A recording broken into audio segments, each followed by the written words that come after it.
Hi again. So this is part 4 of my Racing Innovation series.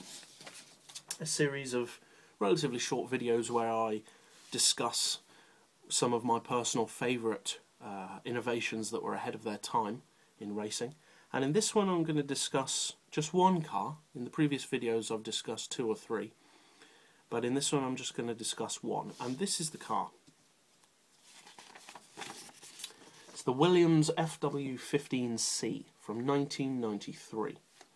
It was driven by Coulthard, and it has a very special, unusual gearbox.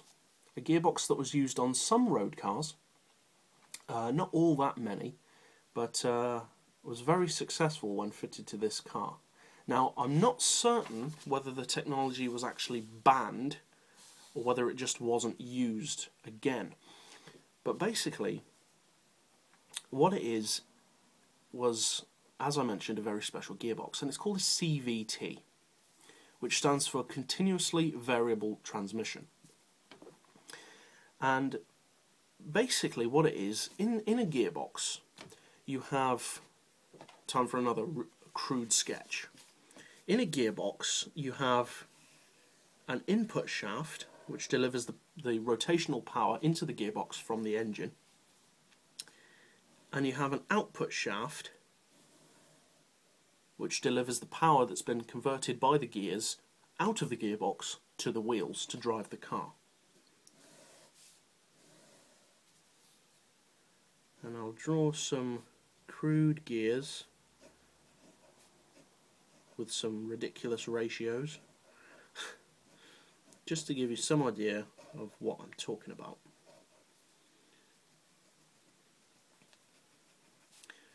Now, this picture I've drawn here is of a regular gearbox.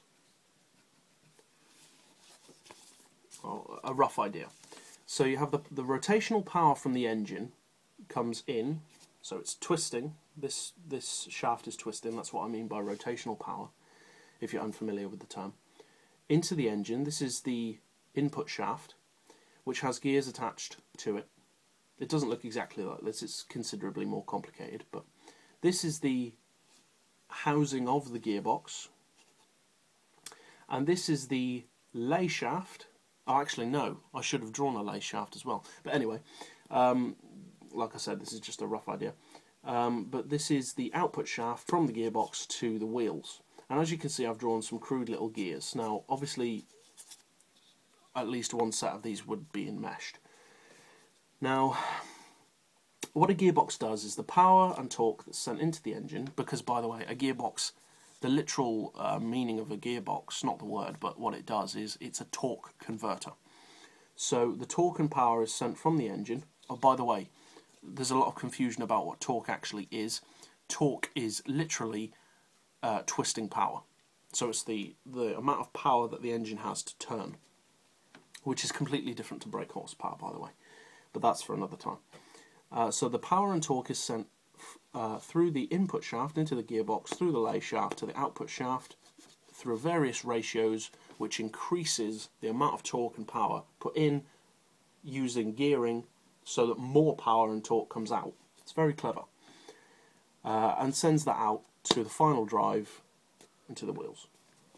Or if it's a front wheel drive car, you'll have the final drive straight onto the gearbox. So that's a standard regular gearbox, but what about a CVT?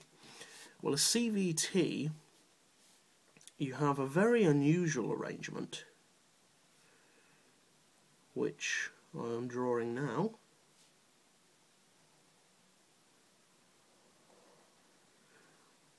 Which looks kind of like those two sticks that people have, where I'm not sure what it's called. I'll forget that. It'll take too long to explain.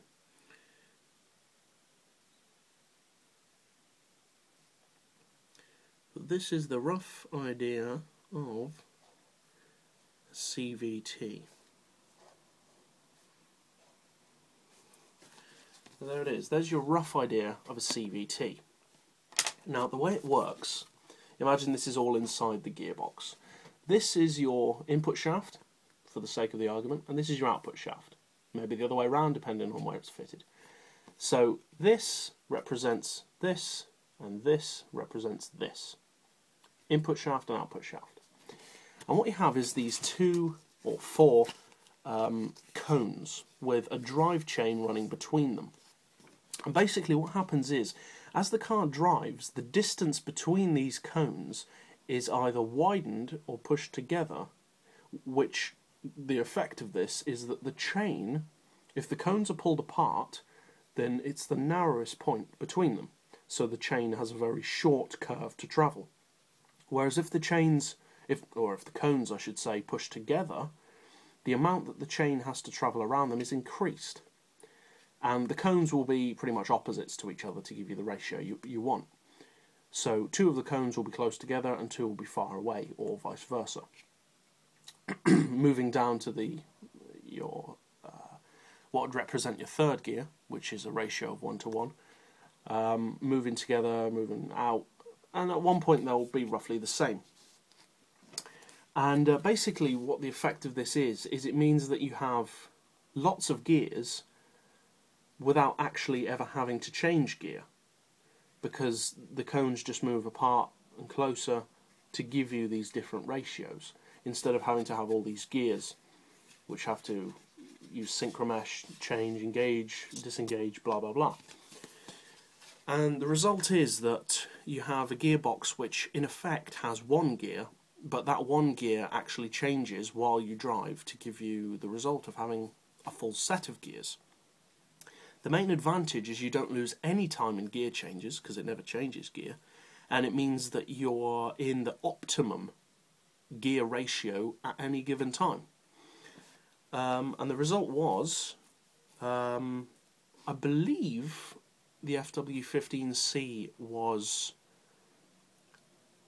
I think it was faster than all of the other F1s in the 93 season. I'm not sure if how many it won, or if it was the most successful of that year, but I know it was faster. I know that much. I believe it was at least a second faster per lap than the other cars. So there you have it. It's managed to be quite a long video actually, considering it's only about 1 car. But yeah, slightly more complicated video this time. My explanation probably wasn't the best. But yeah, that gives you a rough idea of the CVT gearbox. As I said, it has been used in some road cars, but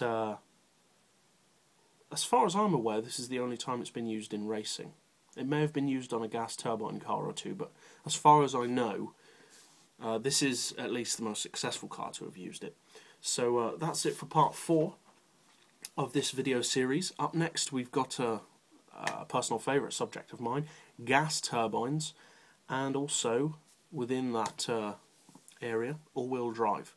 So that's part 5. If that interests you, then stick around and watch that.